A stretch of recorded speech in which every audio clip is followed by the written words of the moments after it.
vers la présidentielle, l'interview sur Radio Classique et Public Sénat. Bonjour, bienvenue sur l'antenne de Radio Classique et de Public Sénat. Bonjour Gilles, bonjour Monsieur le Premier ministre, nous sommes ravis de vous accueillir évidemment sur nos antennes. Est-ce que vous croyez qu'il existe ce matin une sorte de risque de soumission à l'Allemagne? Est-ce que vous avez le sentiment que du côté de Nicolas Sarkozy et d'Angela Merkel, tout a déjà été préparé pour qu'on trouve une solution au début de l'après-midi? C'est compliqué d'entrer, mais... Je n'ai pas ce mot de soumission à l'Allemagne. Je suis un peu effaré de cette campagne électorale qui tourne pas bien parce qu'on regarde trop court. Si on... Vous parlez de Montebourg, de Le Guen, de leurs propos Bismarck, Daladier. Oui, mais il vaudrait mieux savoir de quoi il retourne. Et ce dont il retourne, c'est que la menace d'un tsunami financier mondial est plus forte que jamais. Jacques Attali l'a rappelé, il était un peu provocateur, il a annoncé la fin de l'euro pour avant le 31 décembre. Absolument. C'était peut-être un peu culotté, mais cet homme flamboyant est toujours très très bien informé. Il se trouve que je suis pas trop mal informé aussi et je partage un peu cette crainte. Et devant cette affaire, le type de ce qui peut se passer, que le détonateur soit un défaut sur une dette publique dans la zone euro, la Grèce, le Portugal, etc. Ou que le détonateur soit directement une explosion de bulles financières. Le marché immobilier chinois, pour plusieurs milliers de milliards de dollars, est en bulle en ce moment. Et il est connecté au reste du monde. Et maintenant, il est plus dangereux que l'immobilier américain. Que font-ils Que font-ils, que se disent-ils, justement, pour donner un signe qui soit un signe d'amélioration de la situation? La première, on ne peut pas prendre tout à la fois. La première, c'est qu'il faudrait des mesures de sauvetage qu'on n'est pas en train de prendre. La seconde, c'est que de toute façon, nous sommes menacés d'une crise terrifiante et qui va emporter tout ce qui n'est pas énorme. Il faut être énorme pour tenir la main. Donc en urgence, il faut boucler l'euro. C'est pas de chance si depuis 20 ans, l'Allemagne sait gérer mieux que nous-mêmes. C'est pas de chance si elle est dominante. Ça ne change rien à l'urgence. Et elle est dominante. D'accord, mais on fait quoi? Pardonnez-moi de revenir à la question. On fait quoi? On les oblige, les Allemands, à utiliser la BCE pour racheter la dette? Ils vont dire non. Quelle est la controverse? La France demande un peu plus d'intervention de la Banque centrale. Il la faudra bien. L'Allemagne demande un peu plus de discipline budgétaire. Il la faudra aussi. Le problème, c'est le moment où on fait les concessions pour les faire ensemble. C'est aujourd'hui. C'est jusqu'à ce soir, cette nuit. Je ne pense pas que ça finira aujourd'hui. Il y a le sommet européen après. Parce qu'on n'est pas tout seul non plus. Donc il faut faire avaler ça par tous les autres. Mais il est évident que nous ne résisterons qu'à la condition d'avoir regroupé et que comme l'Allemagne est dominante, elle imposera finalement ses conditions. Et toute exigence de conditions un peu excessives par rapport à la culture allemande nous fait perdre du temps. Et le temps, c'est ce qu'on a le moins. Donc on est obligé. Mais il faut ajouter quelque chose. Le drame là-dedans est que la culture économique du monde allemand et de Mme Merkel est un retour sur le nationalisme et n'a pas intégré cette dimension de l'Europe. C'est effrayant de disparaître comme nation et d'avoir comme sens que la civilisation européenne ne peut résister qu'à condition d'être tout ensemble. Et cette culture-là, nous commençons nous à la voir, les Français. Peut-être parce qu'on a eu guerre d'Algérie, guerre d'Indochine, plus de coups de tabac, y compris mai 68 peut-être, et puis un changement de république. L'Allemagne moins, mais s'est refaite dans la paix. Mais pardonnez-moi, mais vous pensez donc qu'ils sont de toute façon contraints l'un et l'autre à l'accord, et nous, est-ce qu'on a des moyens? On se posait la question avant de vous recevoir ce matin avec Gilles. Est-ce qu'on a un quelconque moyen de ramener un peu les Allemands à nos positions, ou est-ce qu'on va être obligé d'accepter tout ce que va nous proposer Mme Merkel? Franchement. On a les moyens de faire comprendre aux Allemands beaucoup de choses, à la condition d'accepter d'être strict sur le plan budgétaire et de la dépense. Mais il n'est probablement pas impossible de comprendre les Allemands que la dépense publique, elle joue un rôle dans la croissance. Et que si on paye de la dette au-delà, au point d'amputer la croissance, on annule la possibilité de rembourser la dette dans les années qui suivent. Et il n'est pas exclu que les Allemands finissent par comprendre ça. C'est ça l'enjeu en ce moment. Question de Gilles Leclerc. Michel Rocard, s'il n'y a pas d'accord dans la semaine, ça va se traduire par quoi? Ou ça pourrait se traduire par quoi, tout simplement, pour les Français? S'il n'y a pas d'accord dans la semaine, ça peut se traduire par une très grande difficulté, une impossibilité pour la Banque Centrale Européenne, pour M. Mario Draghi, de faire face à des difficultés de paiement quelque part dans la zone euro, Grèce, Portugal ou autre, etc. Auquel cas, nous risquons d'avoir un petit... C'est peu de choses. La dette grecque, c'est 2% du PIB européen. C'est complètement négligeable. Si c'était l'Italie, c'est S'il plus que ça. existait en Europe quelqu'un capable de dire, il y en a assez. Ne rigolons pas avec ça, je mets 200 milliards d'euros sur la table, je liquide cette dette grecque, mais il faut pouvoir le dire en 1 heure et mettre le paquet. Si c'est Or, l'Italie personne ou, n'a cette foi. l'Italie ou la France, c'est pas la Grèce. Oui, mais mélangeons pas tout, s'il vous plaît. L'Italie et la France n'en sont pas là. L'Italie a une dette assez énorme, un peu inférieure à celle de la Grèce, beaucoup plus grande que la nôtre, mais pour 80% détenue par des Italiens. Et donc le comportement des nationaux italiens sera probablement pas de suicider leur pays. La France a beaucoup moins de dettes que l'Italie. Nous sommes encore en dessous de 100% du PIB. Un peu, et d'ailleurs moins que la Grande-Bretagne aussi. Mais la nôtre est plus largement détenue par des détenteurs étrangers. 70%. Ça, oui. La France est relativement menacée, mais n'oubliez pas quand même que les banques françaises, pendant la crise de 2007-2008, c'était mieux conduites que les autres. Et que nous sommes un des rares pays qui ayant fait appel à la garantie publique pour éviter que le krach bancaire de 2007-2008 devienne une récession, avons récupéré l'argent. Il y a que Dexia qui a eu à prendre dessus. Michel Donc Rocard. tout ça sont des signes plutôt question, pour les marchés. on a beaucoup de questions. Je veux finir une phrase. Mais vous l'avez fait. Ne mettez pas la France n'importe comment dans le soupçon, on en a déjà assez comme ça. Tous les mots comptent, même les vôtres, pas seulement ceux des répondeurs. Michel Rocard, est-ce qu'il y a une réponse de gauche ou une réponse de droite face à une telle crise? Est-ce qu'au fond, il y aurait une vraie différence dans la gestion d'une telle crise entre Nicolas Sarkozy et François Hollande, qui est aujourd'hui en Allemagne?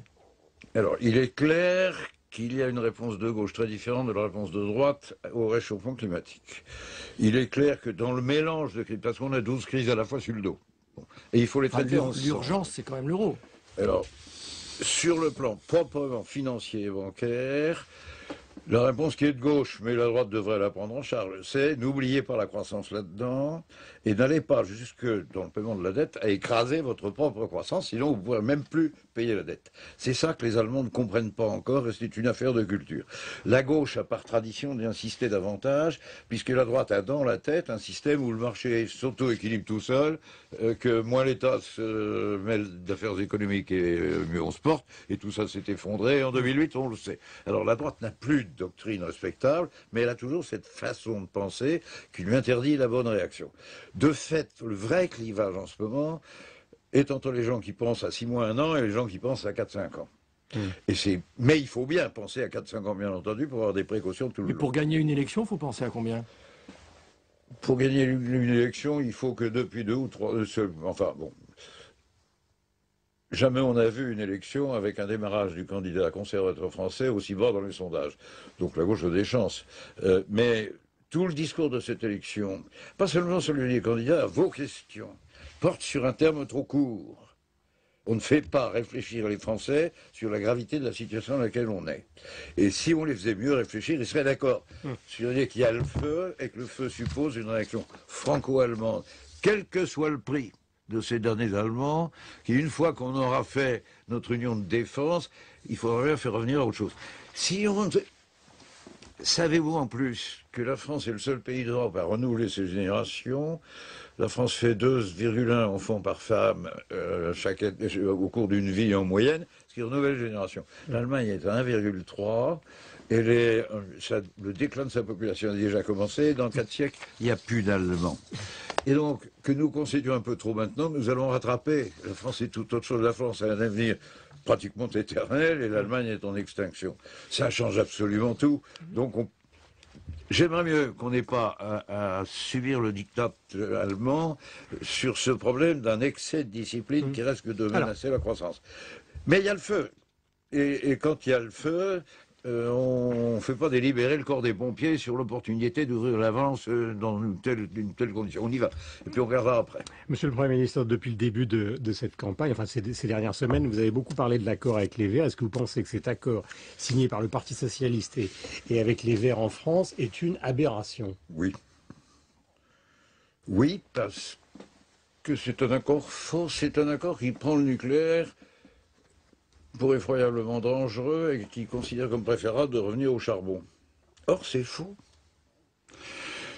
À Fukushima aujourd'hui, je me tiens informé de ça très très près, les dernières informations que l'on a, c'est qu'on a 10 000 tués par inondation, 10 000 autres tués par le tremblement de terre, 2 ou 3 morts par irradiation pour le moment, et une menace sur 50 ou 100. C'est terrifiant, c'est scandaleux. Mais renvoyer au charbon qui tue 1000 à 1500 mineurs chinois par an, c'est encore bien pire. Il va falloir rester sérieux. D'autre part, n'oubliez jamais d'abord que le nucléaire n'a jamais tué personne en France. N'oubliez pas que le nombre des morts de Tchernobyl est de 31. Il y a des irradiés, probablement 1 ou 2 centaines. Nous avons 1500 morts dans le charbon chaque année. Quelles sont les conséquences de la signature de cet accord? Vous avez dit aberration, oui.